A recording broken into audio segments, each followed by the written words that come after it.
Right. Good afternoon, everyone. Welcome to this very interesting session. I'm very excited to have a 60-minute session with all of you to talk about Redis Enterprise and the variety of use cases that it's been used across the globe. Very exciting to have fellow panelists from three very diverse companies. I'll give you a perspective on both the size of enterprises and the various industries where Redis Enterprise is used. We've got C.H. Robinson and Jeremy Dixon from C.H. Robinson. It's a company that's over 100 years old. It's the Fortune 500 company. It's a logistics leader globally. And Jeremy is a senior database administrator. He's been a database professional for over 20 years, focusing on performance, sustainability, and recoverability of data solutions.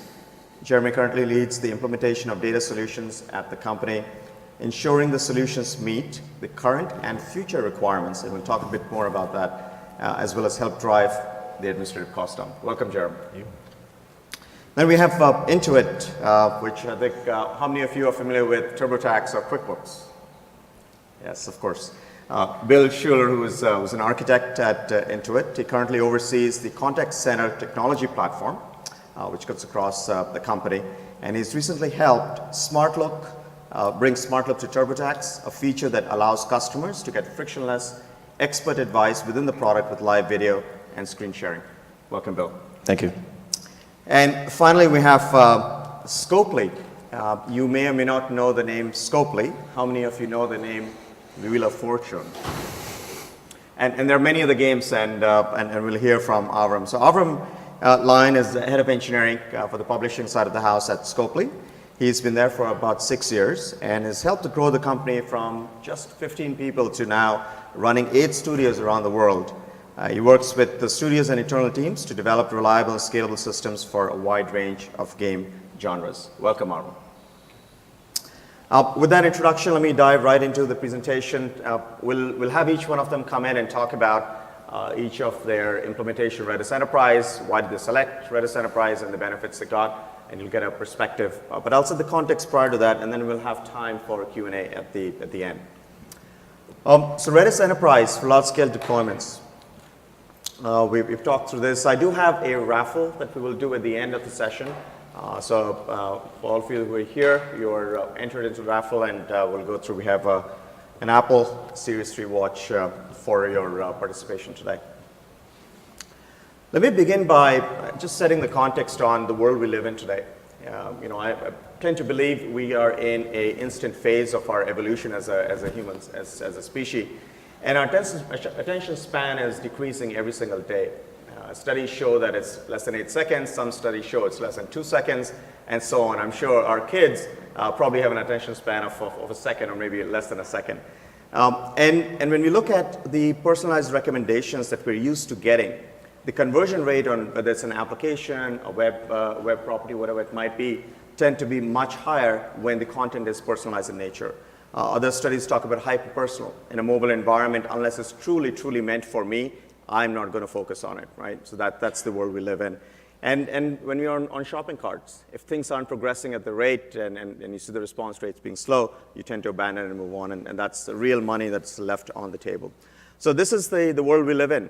We use Netflix every day, Amazon purchase every day, perhaps get our news feeds or certainly communicate with our networks, and then we get Uber or Lyft or services. All things that require instant response to what we are asking for. And to deliver that, the standard, sort of the benchmark for it is a 100 millisecond response time from when you've requested something to what you get back. Now that incorporates the entire latency of the network. It also includes any time that you might have from the application from the servers to the database itself. So if you take 50 milliseconds on the two components there, you're left with almost no budget allocated for the database. In essence, it requires the database to be completely frictionless. And so we talk about a millisecond or sub-millisecond latency in the database itself that can support the need of this instant environment that we all live in. Gartner and Forrester have both been talking quite a bit about a hybrid world that we live in, transactions and analytics. HTAP is Gartner's term, and Translytical is Forrester's term. And you can think about a common data pool within which the information that you need to access is available. In cases where you need instant response time, it's likely to be in memory. You can use the same data set for transactions or for analytics. And what you see on the right-hand side is the use case where they're actually used in a combined manner, meaning in order to have an informed transaction to be authenticated or to be completed, you need real-time analytics to happen at the same time. So you're doing both transactions and analytics at the same time from that common data pool. And that's an incredibly complex environment to deal with. But that's also an environment where Redis and Redis Enterprise tend to excel in. And you'll see some of the examples later. So let me introduce the company Redis Labs. We're the company behind the very powerful technology that you all are quite familiar with, which is Redis. And Redis has accolades from all sorts of third parties. I've just listed a few. If you go to Docker Hub, you'll find that Redis is the #1 database, the maximum number of pulls. It has had over 400 million pulls on Docker Hub, by far the most popular. Sumo Logic did a recent survey on AWS infrastructure, the traffic across all databases, NoSQL databases, Redis is #1, and you can see the rest as well. So it's a technology that's supported and fostered by a very vibrant community. Over 1,000, I talked about, translate the polls to 1,000 per minute on Docker Hub, a large number of contributors and so on. It's a technology that's also got several very powerful built-in capabilities, and you can see a few of those listed here. And at the end of the day, the value proposition by having these native capabilities, it's really time to market. It's a reduction in cost of the resources. It's a reduction in the types of competencies that you need to have in-house to deploy applications that are relying on the database like Redis. It's got several things you can see listed here that are built in natively. And so what we have done at Redis Labs is, in addition to fostering the growth of the open source community, is built an enterprise-grade platform, which we call Redis Enterprise. It's available in multiple deployment modes. You can run it in a public cloud. In your VPC, you can run it as a downloadable software on premises, and so on. Very popular. We have a premium model where you can go in and try a free version of the cloud, up to 30 megabytes, and we have over 75,000 accounts that are on the freemium model, of which 7,500 are paying customers that are running database as a service. And you can see it ranges from the Fortune 10 companies all the way down to the smaller enterprises leveraging Redis. A few stats here: over 750 new databases are created every day on Redis Enterprise, and we have seen, just like any other environment, several node failures, over 1,000 or so, with zero data loss orchestrated. So we talk about high availability as a very important attribute of what Redis Enterprise is about. Sampling of examples of companies in various industries. So it's really a horizontal play which serves the needs of companies of all sizes in all industries, regardless of what domain you're in. And the built-in capabilities and attributes I showed earlier support numerous use cases, whether it's transactional in nature, analytics in nature, operational in nature, or a combination thereof. And because you have the capability to do this wide variety of things, Redis as a primary database, Redis as a message broker, Redis as a cache are all appropriate in the environments that you touch in your businesses. And so if you look at the stack where we fit in, Redis and Redis Enterprise, certainly known as the in-memory database, but we have recently introduced ability to balance the workload with flash, so you can have that RAM as well as a flash split. Redis Core, which is built on the Redis data structures with enhanced capabilities, which is Redis Enterprise. And then you've got extensions, which we call modules, the ability to take an existing code base, port it onto the Redis data structures, take the benefit of the performance of the data structures, and then seamlessly work as though it was a native function built into the Redis platform. And that's what this is. And then, as I said, you can deploy for various solutions deployed in any environment that works for you. I'm not going to go through all of these pieces. We'll talk to our panelists here, and you'll hear various pieces.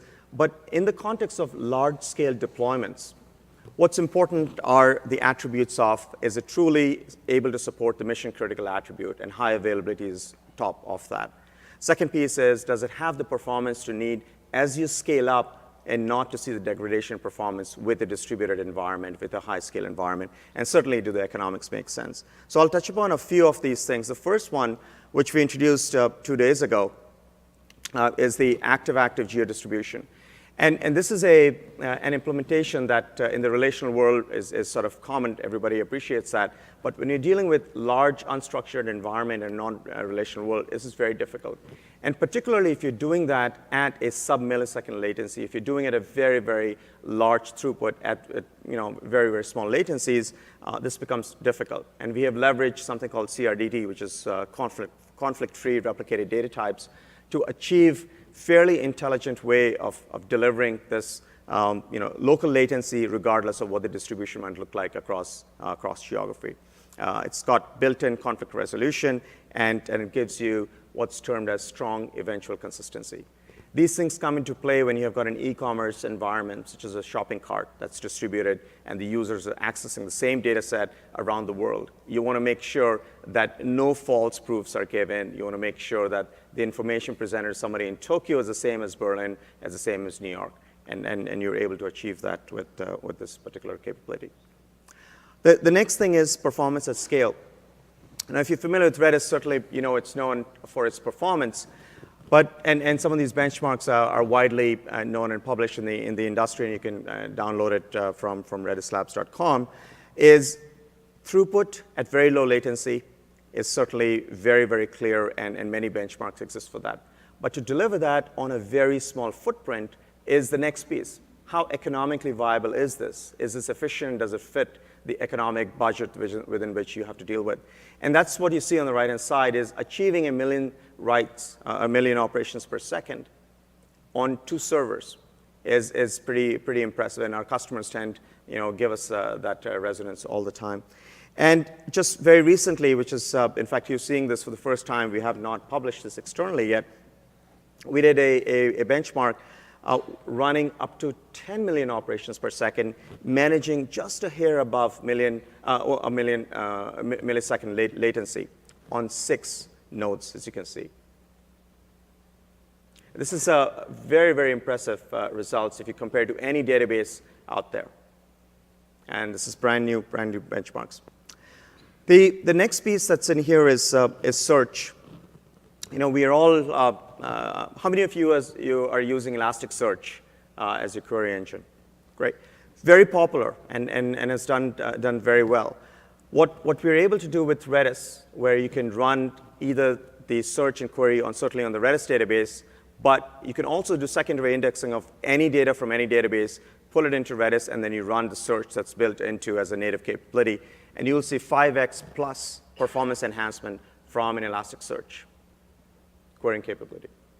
And so the performance that comes from the native data structures leads up to services like search. And that's what this chart is indicating. Next thing, I mentioned earlier about the ability to balance the workloads between RAM and flash. There's a lot of optimization and work that's been done to give the economic proposition where if your data sets tend to get very large and running all in memory can be an expensive proposition given the 1-to-10 ratio in cost of flash versus RAM, you now have the ability to put keys and hot values in RAM and put the cold values in flash. And this isn't, when you do that, you don't get the entire performance hit because of the intelligent memory tiering that we have done. And so you continue to get the performance benefit, but the economic proposition certainly is much better when you've got very, very large.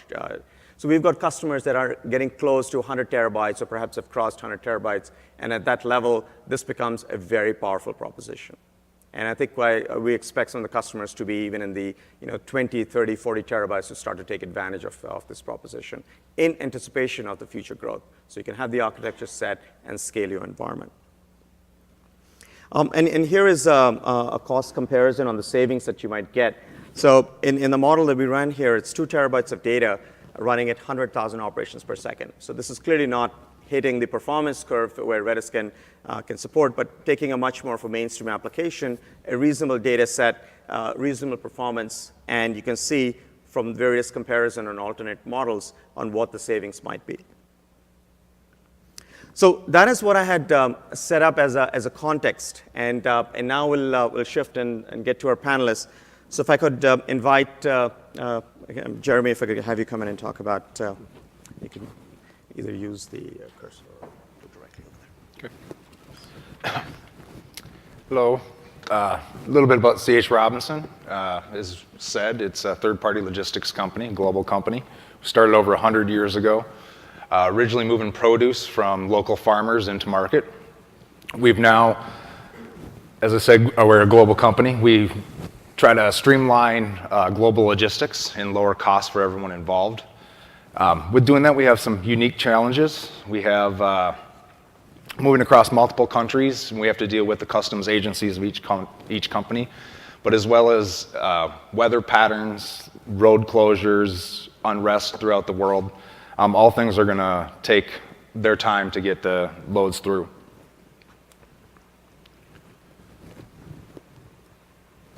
Which kind of brings us to why we started with Redis in the first place. We had these capabilities. They worked well for us in the past, but as we continue to build up, we need to go faster, and we need automated processes that need that data immediately. Each time we had to go get this data, we get the vast majority of the data from the web. Our journey services is the one that we started with and why we brought in Redis, and we started looking at what we needed from it. For journey service, we needed to go out to the web. We needed to get the distance from road to road. We needed hazards that come up. We needed closings that came up. This is for our trucking piece of our company. We determined the best way to improve performance was to get the data closer, right? So each time we had to make a web call, it was a significant wait time where it took seconds at times, sometimes even longer, depending on what was happening with other companies.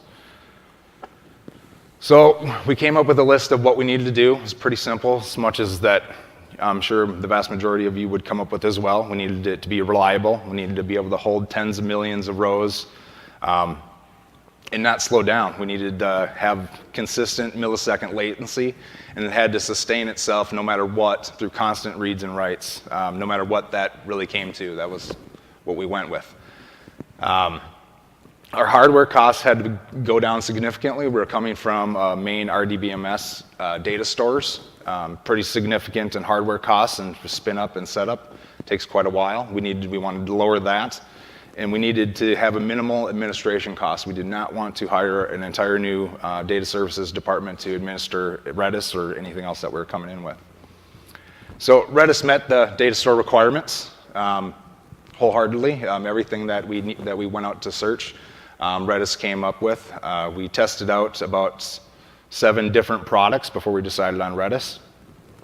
It just met all of our needs. And with the Redis Labs implementations, that gave us our low administration costs. We were able to get it spun up within a couple days. The administration team took it over about a day after that and have become quite efficient in dealing with Redis. They've commented on how intuitive it is to set it up, and they've really appreciated that there was something that was not as difficult that they had to spin up manually. So from that resolved our issues with that, and we've duplicated that setup multiple times for web calls, locally caching that data, millions of rows. Some of them are almost up to 100 million, some are closer to about 30 million rows in the database. So we decided that this was working out well for us, and we wanted to move forward and see what else we could do and speed up with it. So first thing we did was our stuff that you might think of traditional caching things, our queues, session state for larger web apps, which actually really helped speed up those processes. We took them out of RDBMS and put them in here, and it worked great. After that, we started to think of what we could really do with this capability and how we could speed up some other things that we have, which is kind of where we are at now. We took our analytical searches and our data science processes and using it a little bit differently than we did before, but also holding in that predetermined data. So we have machine learning algorithms that will determine data or just determine statistics from our processes, and that will insert it into Redis. So when we go to run those again, we don't have to keep going back to whatever it happens to be, the RDBMS, or else recalculate anything that we had already calculated. So that's where we're going to it now. Specifically with the data science stuff, what their real issue is that the data sources that they were using was just taking too much time to return the data. So putting part of that data into Redis is completely sped up and changed how much work we can get done in a day and how quickly we can return that data to our clients. So back to what the original use case is we have people on the floor who need to make determinations and make calls rather quickly. And so getting that information in front of them as quickly as possible is very critical. Without knowing that a lane is closed, it's going to mean a delay in the truck, it's going to mean a delay in getting that produce to market, and that produce may go rotten before it gets to market. That's a lot of cost associated to rotten food that's already happening in the world, so we seek to try to speed up that process as much as possible. So that's what I got. Thank you. Thanks, John. Hi, I'm going to tell you a lot about Intuit and hopefully a little bit of time, and then talk to you about what we've done with Redis. So Intuit has our 4 flagship products. They're all around finance and compliance for individuals and small businesses. We're a 34-year-old startup. We really embrace that route, or the innovation culture at Intuit. It's just nice to have $5 billion of revenue behind that. So I've been with Intuit for 15 years. Brad Smith and our CEO both started in 2002. And between the two of us, we've been doing a pretty good job keeping on record here as far as the best place to work. Intuit really is a great place to work. They put a lot of focus on making sure that employees have what they need to get their job done and do the best work of their lives. Fantastic place to work. And we've got a fantastic mission. Our old mission was quite a mouthful. Powering prosperity around the world really resonates with me. It's not really about money. It's about enabling the choice for you to do what you want with your time. Money definitely helps, and will help you save as much as we can. All right, Redis. I own the contact center domain. This is the phones, the call center, the sexiest technology in the world. They just recently heard about web services. And so trying to bring the contact center into our service ecosystem has been a challenge. So when we went to go bring a services layer on top of our contact center, it started as an experiment to say, can the dinosaurs of the industry keep up with our volumes? So TurboTax is super, super, super spiky. I can tell if you're getting money back from the IRS or if you owe money by the IRS if you don't raise your hands by asking if you file your taxes in January or if you file your taxes in April. Most people file during those 2 times, and so when April 15th comes along and everybody's trying to get their taxes done at that last minute, we need to make sure that we're not standing in their way and that we're there to help them and complete before that filing deadline happens. And so we have 2 key services that help us here where we're leveraging Redis: appointments and conversations. So when you call in or need help, whether that's through our phones or whether you're using our SmartLook application, which allows you to frictionlessly engage with these experts, we create a conversation with a REST API, and we coordinate backend technologies through this service orchestration layer, and we persist the state of those conversations and appointments, which is simply just a promise to have a conversation later, in Redis. We started this experiment with a third-party service to provide us the appointment functionality. When the experiment first launched, we used the relational database crutch, right?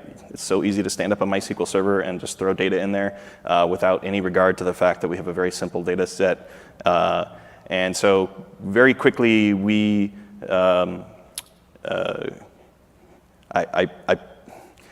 my engineers understood why I asked for Redis in the first place, because the third-party appointment service needed a lot of help. We ended up caching almost everything from every call from the third-party service, rather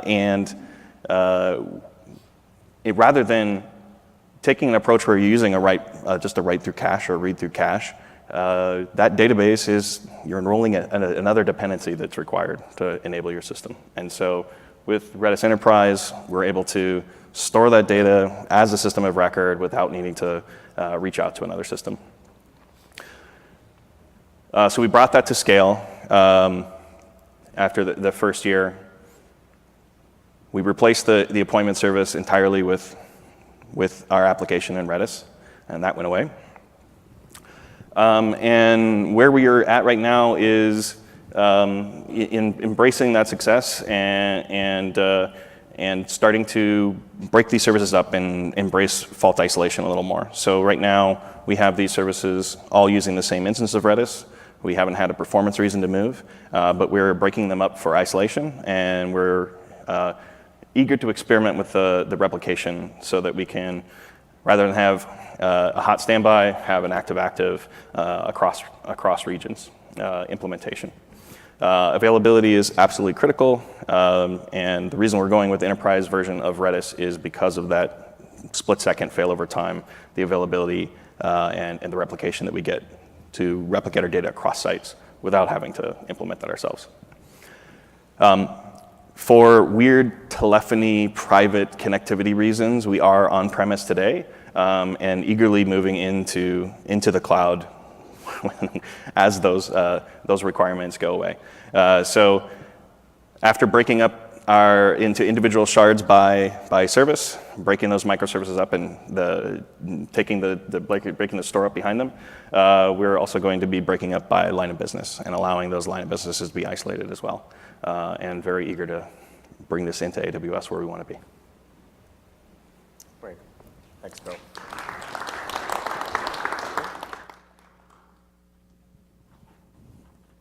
So moving on, we're good? Can you hear me? Yes. Moving on to Scopely. As Manish commented, we are a games developer and publisher. We've been around for about, I guess, almost 7 years as a company. I've been there for about 6. We've been using Redis Labs for a long time, since 2013, I think. I had said 2012. I think you weren't around in 2012, though. And so from very early days, we are all in mobile, all in AWS, and it's free-to-play gaming, which means large numbers of users, spiky game launches, and also a fair amount of cost sensitivity, because a lot of users aren't actually making an awful lot of money on an individual user basis. And so it's a lot of the things motivate a little bit differently than might in other businesses. And so I want to talk some around how we use Redis. We as a company were born in the cloud, apart from a small dalliance with Azure in 2012. We've been in AWS the entire time. And from very early on, we were using Redis for particular use cases. We started actually with matchmaking. I think it's a fairly classic Redis as a data structure store use case, using sorted sets for matchmaking as we introduced tournaments, and actually the Redis-backed matchmaking for high participation tournaments, so tournaments with potentially millions of players, and with I'm not sure how many entries per second we would peak at, but large numbers, particularly as tournaments would end, have become a feature of all of our games since then. And it's just sorted sets, really. And doing that in a safe manner yourself can be difficult. Redis Labs and Redis, and in Redis Labs managed form of it, has worked superbly for us. For us, Redis is it's just a fact. All of our teams in each of our studios tend to develop a deep understanding of their go-to data structures. And so some of our games use Redis for job queues, using Queueless, more than we're using SQS than Queueless. But and then other teams just reach out to it whenever we have something that has a lot of spiky reads or writes. And so in our streaming data systems, we do, which are built on top of Kinesis themselves, we do record item potence using sets in Redis. There's also a real-time metric system that we built on top of HyperLoglog in Redis as well that provides us with about 80,000 real-time metrics on our games, spiking at about 3.4 million events processed per minute. And that's worked really well for us, also on top of Redis. And we also, we treat it as a durable store. There are some cases where we're using it as a cache, sometimes, but we also feel comfortable with it as a durable state store. If basically the access patterns and the data set size or the needs for particular data structures make Redis make sense, we are perfectly happy with it being a durable store because of something that I think you were mentioning about Intuit, and I think that Manish didn't sufficiently emphasize, which is that the default deployment strategy that you get with particularly the way Redis Labs deploys it, it gives you all of the benefits of just a perfectly configured Redis deployment without any of the work of setting up your TWEM proxy and your failover and your client reconnections and all of the other things that I know theoretically exist, but I don't know how to do any of them. And that's, our teams don't know either, because we've just been paying someone to do it better than we want to learn for the past 5 years. And so when we look at workloads and database choices, if it's spiky and it's not a very large, totally unbounded data set, we'll probably go to Redis first because the teams are very comfortable with it and it's straightforward, just provision on the database, and it will not fall down due to spiky workloads. There is some concern for sharding, of course, because even a single Redis instance cannot. You do need to have some sharding strategy so you can cluster at some point, otherwise you'll be unhappy. But we're able to push the data store a lot harder than we were able to do with Dynamo, which is basically the one other data store we use at Scopely. We're all Redis or DynamoDB. And we found it to be highly reliable in those use cases. I had said that one of the things we consider for Redis is the size of the data set. We have evaluated the Redis on Flash and found that it works. As advertised, for a little bit of performance penalty, you are able to sort of change the performance and cost profile and in a way that lets you continue to use that familiar set of data structures and APIs with a much larger data set than would otherwise be feasible. The picture on the screen is from our real-time metrics alarming system. It's an old screenshot, but one of our use cases is just providing operational visibility to anything that might be going wrong in one of our games. As I said, we've been using Redis Labs' version of Redis. I think basically from the beginning, I believe we may have run a Redis instance of our own at some point before signing up with Redis Labs, although it didn't last long. And so we have allowed our teams to just basically see Redis as this well-maintained by someone else that we didn't have to actually keep on staff system that will not fall down and that has a very great performance characteristics and pricing that works for us. And so what that's left us with is that now, 6 years in, we have a very Redis-centric organization. Although, I mean, we really don't know much about Redis deployment strategies, and I think I'm totally okay with that because our teams are very much more focused on application structure and understanding how to use that other complexity layer of Redis, which is understanding how to map your business problems onto the data structures or these days modules and before that Lua that you could use inside Redis, and that's where we develop our expertise instead. One little call out there that is actually one of the things that one of the reasons early on we used Redis Labs was that it was first to market with clustering, and to this day the fact that the clustering in their version of it, or the version we use, supports regex-based clustering, has been very helpful, a bit of a lifesaver for times when we've had to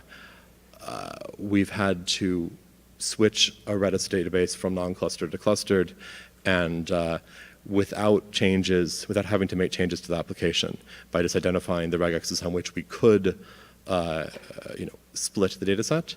The default one, you have to your keys have to have these curly braces in them to say what to cluster on, I think. I've never used that version though. So that's me. Great. Thanks, Alvin.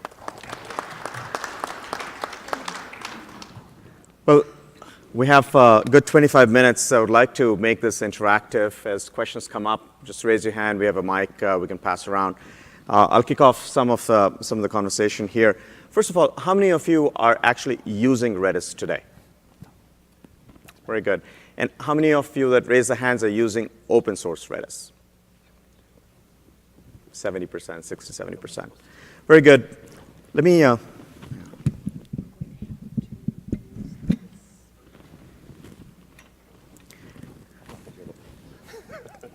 Let me just start by asking the panelists basic question on, you've talked about selecting Redis and Redis Enterprise for much more than a cache. I suspect most of you know Redis and are using as cache, yeah? Yep, I see a lot of, but more and more we find in our customer base, we're hitting to a point where 50%, or in use cases actually more than 50%, are becoming primary database utilization of Redis Enterprise. In your journey, Avram, Bill in particular, as you think about your choice of Redis and Redis Enterprise, and if you were to look at the environment that exists today and choices that you have, would you do it differently than what you did maybe 2 years ago, Avram, in your case, maybe 4 years ago? So, like Avram, my team started with open source Redis, and we actually did invest the time in understanding how to create clusters and how to do an open source implementation of Redis, and it still ended up being 2-minute failover time, and that didn't meet our needs.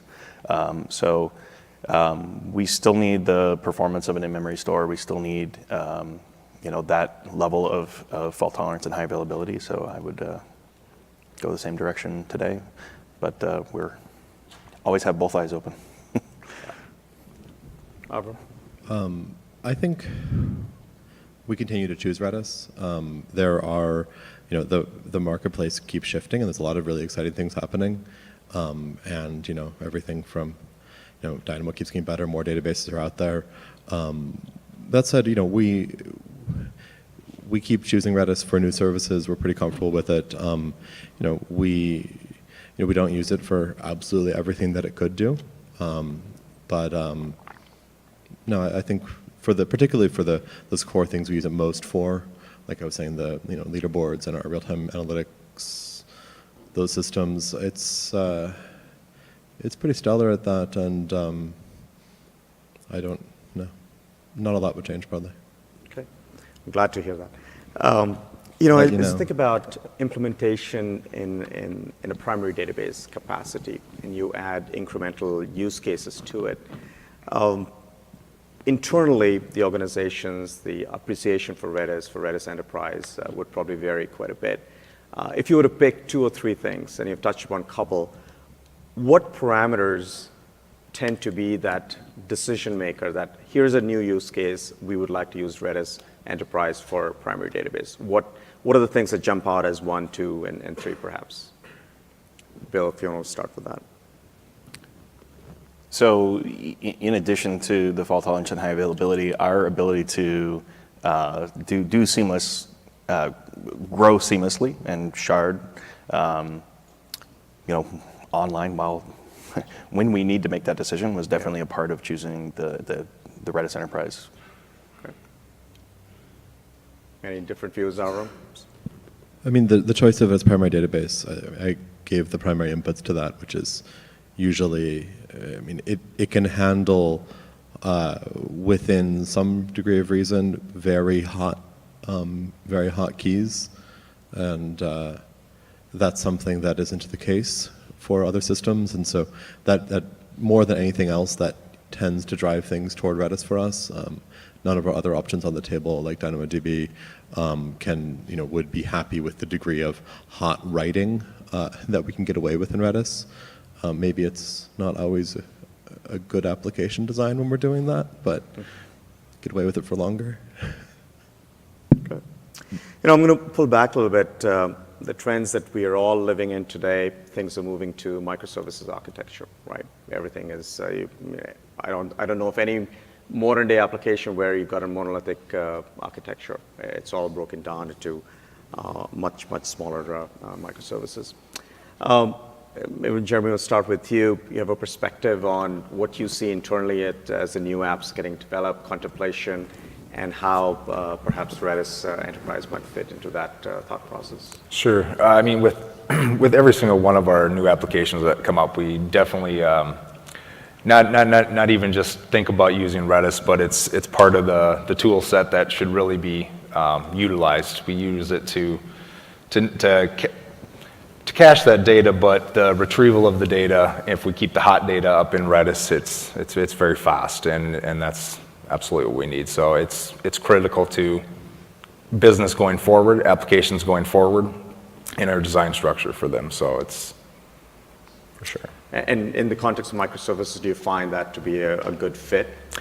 Yeah, I mean, especially in the context of microservices. I mean, this stuff needs to run faster and faster and needs to have a smaller and smaller footprint. Our hardware costs are something that we're always looking at, and utilizing the Redis, especially when it comes to microservices, enables us to keep that database footprint down while still providing some structure.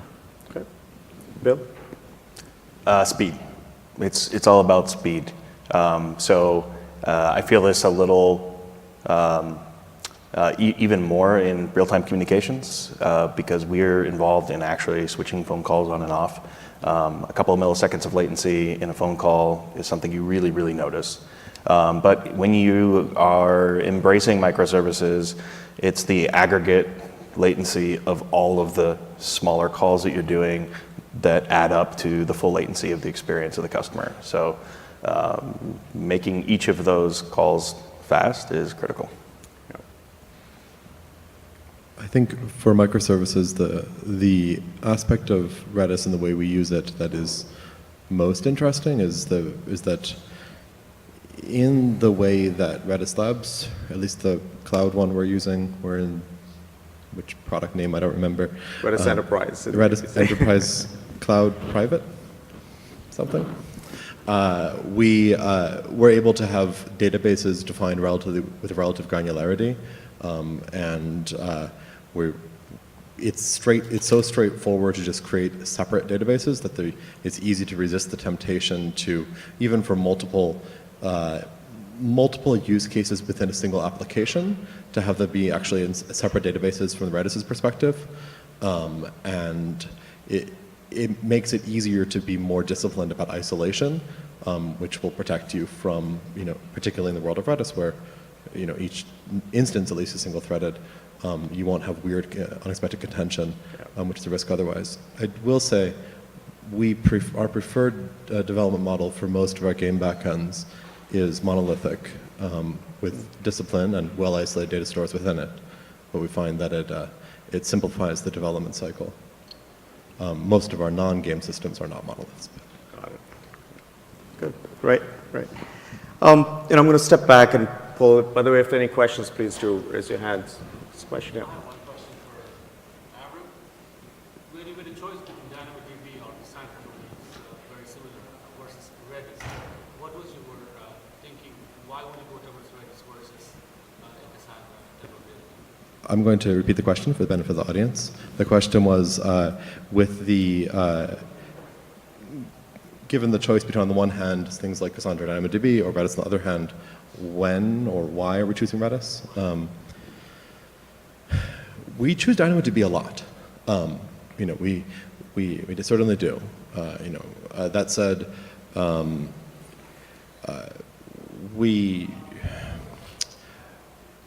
both of them can be really easy to use for us because in our case, for example, our little helper libraries for even using, we actually have something that lets us use basically that object mapper model from Java that you can use with DynamoDB. You write basically the same thing to Redis, and it doesn't really care which one it's backed by.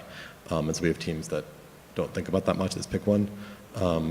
But we usually will choose Redis when we're expecting the higher throughput, and when it's a somewhat capped data set.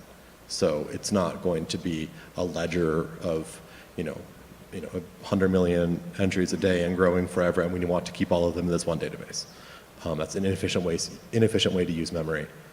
Maybe that would change with RSM Flash, but even then, like, NVMe is more expensive than a Dynamo record that you don't ever read, which is just like S3 cost at that point. But I'll add a couple of things to that. We find the economics tend to be a big driver at the end of the day when you've got a truly scaled environment, and particularly in combination of RAM plus Flash that Redis Enterprise can run in now. There's a drastic difference. I showed one chart earlier in some of the comparisons. Economics is certainly one. The second thing, we find enterprises are starting to do a lot of hybrid deployments. And so if you've got stuff running in AWS, but you've got certain use cases running on premises, and some that you want to run in the workload in a hybrid mode, Redis Enterprise does that seamlessly. And it's a very elegant deployment model. So seamless scaling, ease of management, and of course the end economics tend to be kind of the drivers there. Any other questions from the audience? This one back there, sure, all the way back.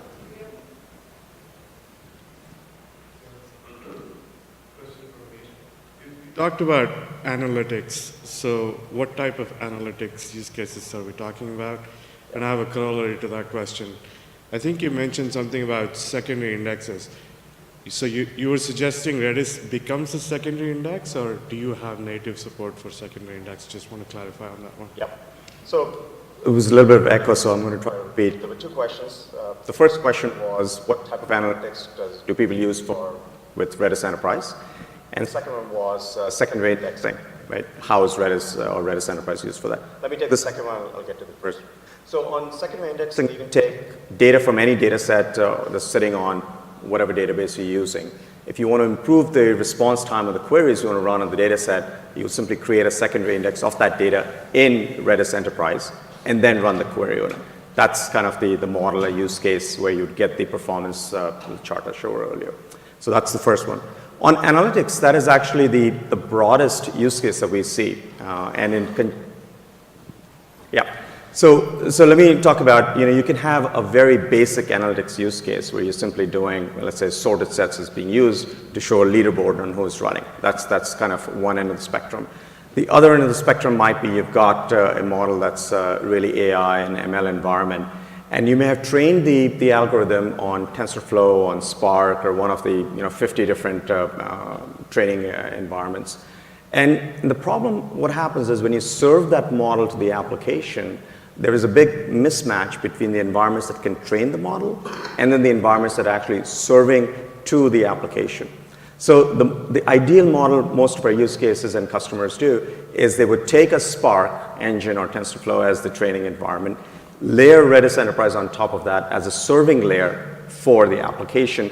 And that combination is the perfect combination because now you've got a serial, single-threaded, iterative, super high performance, low latency way to serve that complex model to the application, whereas you can continue to evolve the model in what's a Spark, the parallel processing horsepower for it, right? That's sort of how. So those are kind of two spectrums and everything in between. I talked about the hybrid transaction and analytics environment, right? Where you're trying to inform the transaction with a combination of data that perhaps is historical data and real-time data that's feeding in. A credit card transaction is a great example of that, right? You don't want to authenticate a transaction if the recent account balance has been depleted, whereas perhaps the credit history is good enough, right? So you want both data sets to be informed with what was there a week ago with the transaction that perhaps happened 30 minutes ago, right? Or even 5 seconds ago. So that combination, so that would be, I would say, somewhere in the middle. So transactions is, analytics is by far the most important segment of use cases that we serve with Redis Enterprise. Yeah. Hi, is anyone using encryption and the were asking actually. AWS just made encryption at rest and transit available. So we've been looking at whether we should do client-side encryption later before, as it goes in or not. So I'm interested to know, don't know whether these use cases Yep. have that need. Yeah, so encryption in transit is supported, and we have customers that do that. For encryption data and rest, we work with third parties to support that. That is not something that comes as a built-in capability of Redis Enterprise, but the transit support for various levels is available, yeah.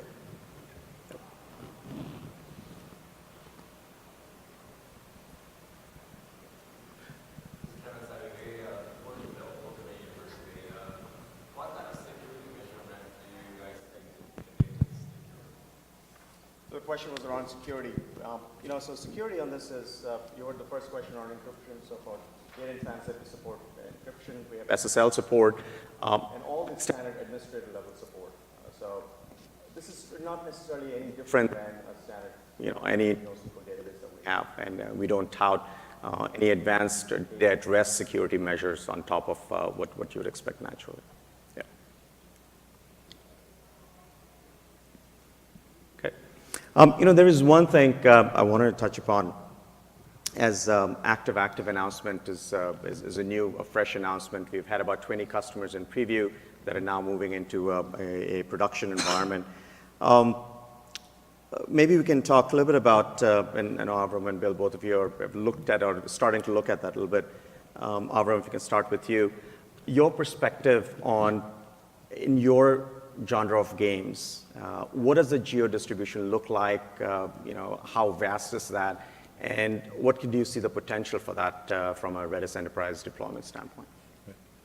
At the moment, actually all of our games are individually operated out of a single region each.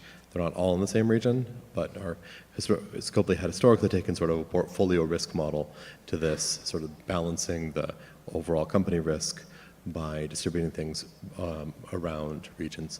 But the games do tend to have an increasingly global audience. It depends on the game to some degree. The Walking Dead in particular has had a lot more success in Asia than other games of ours. And at that point, the question of whether you bite the bullet and do the legwork to have an international, a globally distributed game backend, both from a availability as well as from just a performance standpoint, is something to look at more seriously. And so, particularly, as I said, that our two biggest data stores are Redis and DynamoDB. This is a very magical week for us because in the past 3 days I've found out that these two big hard problems that I was afraid that if we want to take them on, we'd have to revisit all of our data store choices. We don't anymore. So pretty excited that maybe we can just press some buttons and spend a lot of time and move games as appropriate and probably some of the publishing systems that support all of the games to a more globally distributed approach without radically revisiting the types of technologies we've chosen, because they're moving ahead too. So we're pretty thrilled. That's great.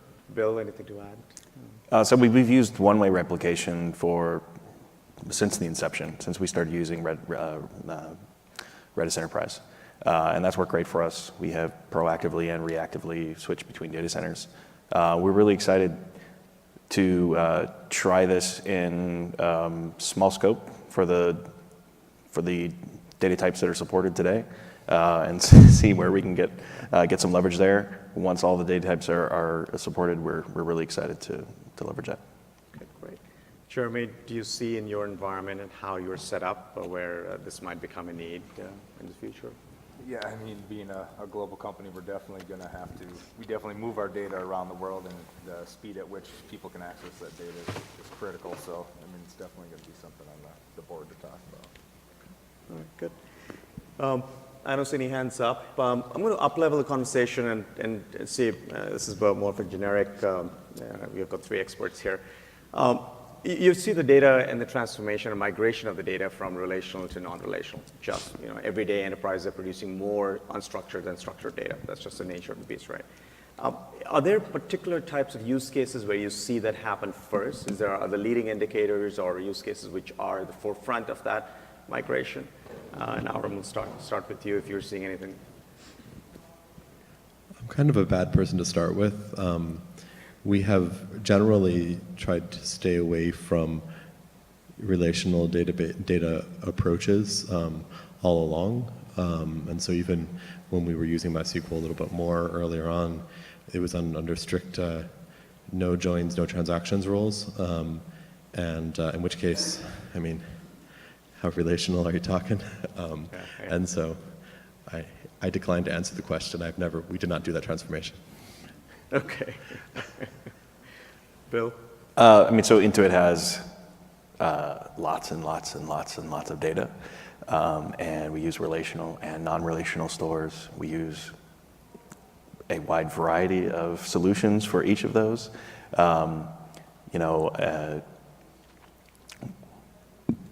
When you get into a microservices architecture and you truly have isolated data, then by nature, less of it is relational. And so that's definitely a thing. For me, state machines are a super straightforward first step. Yep. Jeremy? Yeah, I mean, we've noticed, I mean, it depends on the development cycle and stuff like that, but almost every piece of data that we have is open for the discussion of it belongs in Redis. I guess we don't see it as right now as our primary data store because we do have a long history of RDBMS, but it does enhance what we can accomplish with our data stores, and that's really what we're focusing on. So pretty much, yeah, there's no data that's off limits to it. Yeah. Okay. You know, we've talked a little bit about this potential issue of cloud lock-in, where you've got all your services on a single cloud. Is that an issue? Non-issue for the audience? I'm not sure if this is a topic, but I'm hearing more of these conversations. I know it's an AWS event, but I'll ask the question anyway. I'm trying to remember the party line on this. So Intuit is very committed to AWS, and we think that the trade-off, we've made a conscious decision that the trade-off in speed that you get by selecting Amazon and their ecosystem services is worth the risk in lock-in there. Yep. We are consciously locked in. I remember there was questions that some people in leadership of the company had after the big Dynamo outage 2 years ago, and sort of like, oh, maybe we should be multi-cloud, or is Amazon up to the task of supporting Scopely? I was like, no, really, they're up to the task of supporting Scopely, don't worry. And we're very conscious of where we've made these choices, and to be locked in. And we were talking about this at lunch yesterday, and we're locked in for the purposes of all the current projects. It would be very difficult to move them. If push came to shove and we didn't like what it looked like, 3 years from now, we would start new projects. Maybe we would do them differently. But right now, I mean, if you're going to be in AWS, I mean, why would you want to use sort of like just the little bits of it that are general?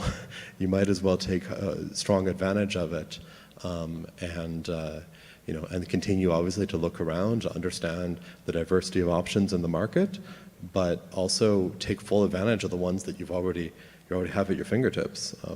We need the velocity today. Yeah. Sure. I think what we are finding across our customer base is they tend to start one place and might just stay there. But if they want to hedge the bet, so to say, or mitigate the risk, they're putting different use cases in a cloud A versus cloud B, and that's one way of hedging. Of course, it creates a level of complexity on how you manage it and what you parse out and so on, and it's more difficult. We tend to provide Redis Enterprise, a platform that's cloud agnostic, premise agnostic, so all deployment models, and you can run them in a multi-cloud environment as well.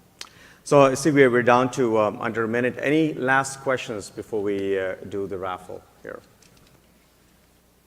Okay. All right, Sharon, shall we just do the raffle?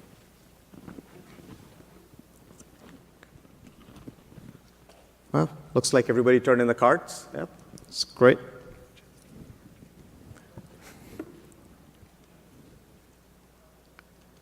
Milan Parekh from International Flavors and Fragrances. Congratulations. Flowers and, no, flavors and fragrances. Congratulations. There you go. Thank you very much. Yeah, welcome. Gentlemen, thank you very much. And thank you all for your time and your attention today.